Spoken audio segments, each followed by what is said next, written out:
తెలియజేశారు. ఫ్లైఓవర్ లాగా దాన్ని ఓవర్టేక్ చేసి ముందుకు వెళ్ళి బాగా వృద్ధిలోకి వచ్చే అవకాశాలు ప్రతి మనిషికి ఉంటాయి. ఎందుకంటే దేవుడు మనిషికి ఇచ్చిందన్ని కష్టాలే, గ్యాప్లు ఇచ్చిస్తుంటాడు కాబట్టి గ్యాప్లు సంతోషాలు అనుకుంటాం, కానీ జీవితంలో అందరికీ కష్టాలే ఉంటాయి. కాబట్టి ఆ కష్టాన్ని చూసి యువత భయపడిపోకూడదు, బాధపడిపోకూడదు. దాన్ని ఎలాగ అధిగమించాలని చెప్పి ఆలోచించి వాళ్ళకున్న నైపుణ్యాలు బట్టి స్థిరంగా ఆలోచించి పట్టుదలగా ముందుకెళ్తే ప్రతి ఒక్కరూ కూడా సక్సెస్ అవుతూ ఉంటారు.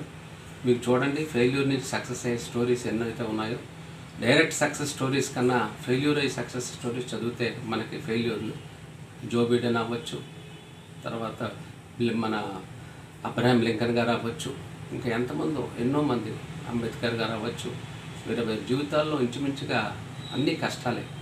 కానీ మరి ఈ రోజున ఇంత బాగా కీర్తించబడుతున్నారంటే